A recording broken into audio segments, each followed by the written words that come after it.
Пътувам често Монтана през Враца за София и преди това беше много зле. Беше много тежко да се пътува, особено във Враца. Там години наред не се оправиха нещата в самия град и улиците са в много лошо състояние.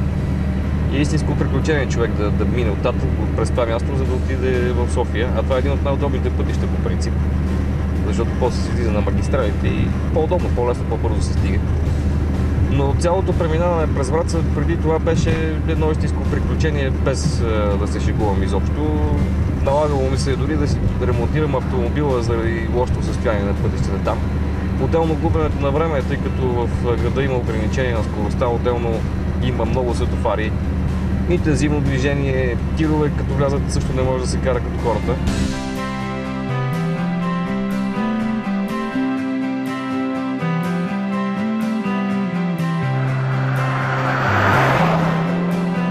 С новоизградения 7-километров обходен път на град Враца ще се подобрят пътните връзки между Румъния, България, Гърция и Турция. Това е единственият пътен възел, който свързва пътищата от цялата страна с двата основни изходни пункта Дунав мост 2 край Видин и ферибота в Оряхово. Новото обходно трасе е изградено година след откриването на втория мост над река Дунав и увеличили се значително транзитен трафик в северо-западна България.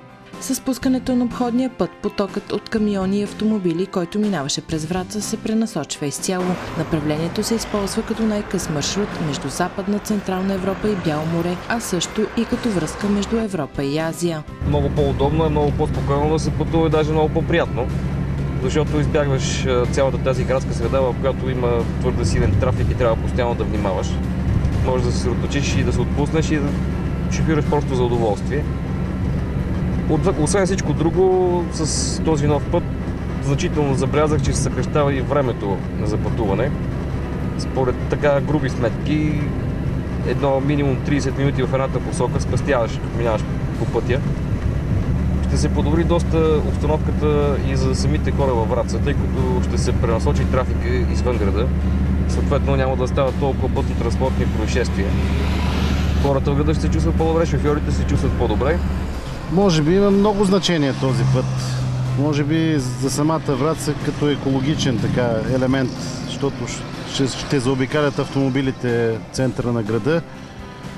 За останалите по-лесни комуникации с другите основни пътища, така че мисля, че е много хубаво съоръжение.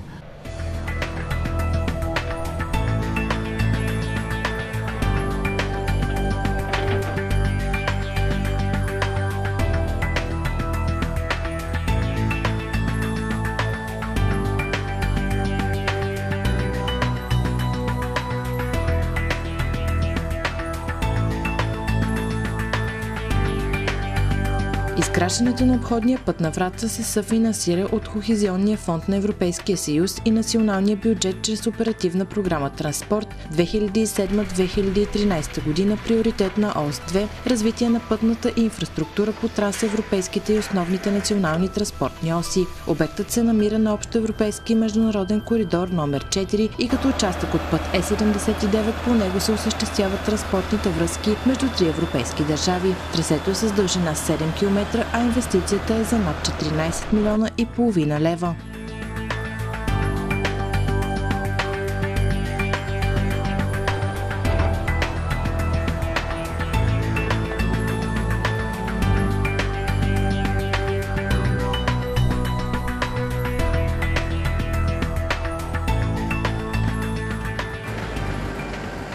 Проектната стойност е 90 км в час, а категорията на движението с капацитет много тежко е съобразено с всички европейски изисквания. По протежението на трасето са изградени две 4-клонни кръстовища, пътен подлез, кръгово кръстовище и пътен възел. При изграждането на пътя е направена реконструкция на електропроводи, реконструкция на оптични кабели, газопроводи и тръбопроводи, както и изместване на водопроводи. Изградени са и отводнителни канали. Единствената къща в непосредствена близост до новия път е укрепена с бетонна подпорна стена и камъни.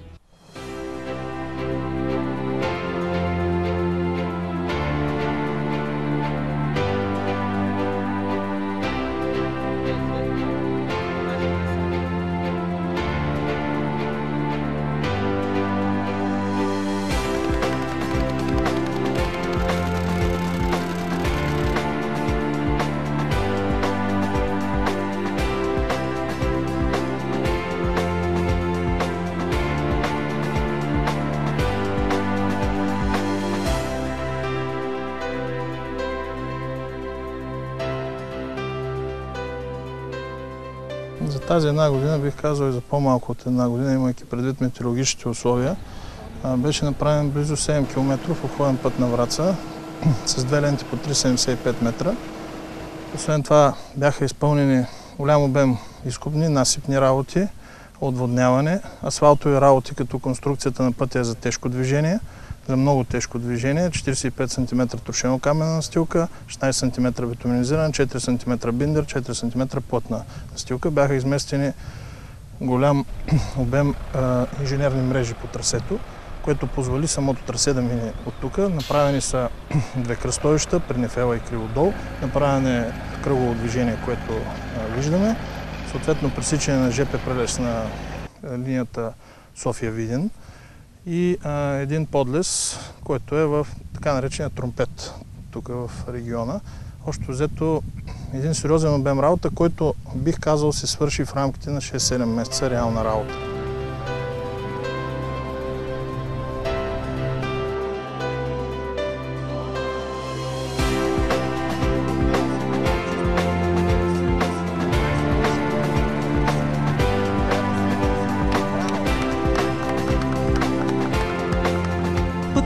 Дълго време чакан както от гражданите, така и от бизнеса в цялата ни страна. Знаеме колко е важен той за връзките ни с Румъния, с Гърция. Така че за мен е много голямо удоволствие, че виждам вече резултата пред нас.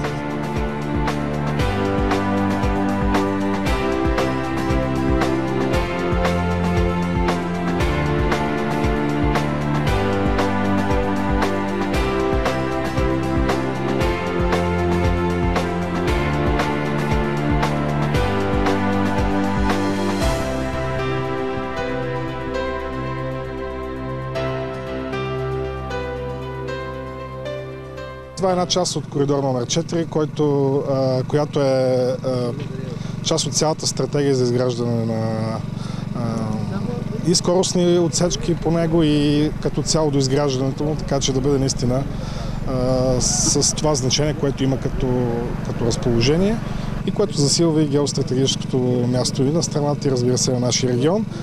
И конкретно за Северозападния регион подобна инфраструктура безспорно дава надежда и шанс за развитие.